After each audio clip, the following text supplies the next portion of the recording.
ஆசிரியர் நியமனத்திற்கான போட்டித் தேர்வின் அறிவிப்பு என்பது வெளியாகி இருக்கிறது. இது பற்றிய கூடுதல் விவரங்களை எமது செய்தியாளர் சங்கரன் வழங்க கேட்கலாம்.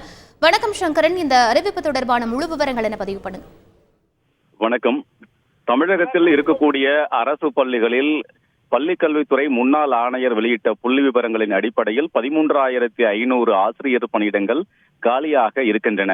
இந்த பணியிடங்கள் எப்போது நிரப்பப்படும், ஆசிரியர் நியமன கொள்கையில் அரசினுடைய முடிவு என்ன என்ற எதிர்பார்ப்பு பட்டதாரிகள் மத்தியில் பல மாதங்களாக இருந்து வந்தன. இந்த நிலையில் தற்போது அரசினுடைய அந்த முடிவானது அறிவிப்பாக வெளியாக இருக்கிறது.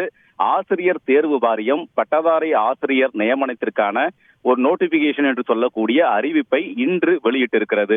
அதன்படி நவம்பர் 1ஆம் தேதி முதல் 30ஆம் தேதி வரை ஆன்லைன் வழியில் ஆசிரியர் தகுதி தேர்வு 2இல் தேர்ச்சி பெற்ற பட்டதாரிகள் இதற்கு விண்ணப்பம் செய்யலாம். அடுத்த ஆண்டு ஜனவரி 7ஆம் தேதி போட்டித் தேர்வு என்றும் ஆசிரியர் தேர்வு வாரியம் அறிவிப்பு வெளியிட்டிருக்கிறது. ஆசிரியர் தகுதி தேர்வு முடித்த பிறகு மற்றொரு போட்டித் தேர்வு கூடாது என்பதுதான் பெரும்பாலானவர்களுடைய கோரிக்கையாக இருக்கிறது. இந்த கோரிக்கையை முன்வைத்துதான் அண்மையில் கூட டிபிஐ வளாகத்தில் போராட்டம் நடந்தது. இந்த அரசாணை 149 ரத்து செய்யப்படும் என்று அமைச்சர் பல தருணங்களில் தெரிவித்திருந்த போதிலும் கூட தற்போது ரத்து இல்லை என்று தற்போது உறுதியாகி இருக்கிறது.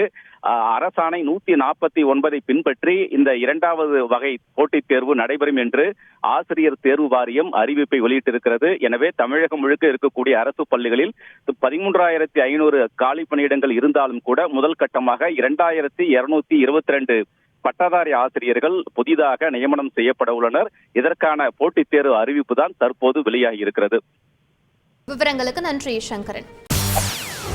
செய்திகளை உடனுக்குடன் தெரிந்து கொள்ள உடனே சப்ஸ்கிரைப் பண்ணுங்க.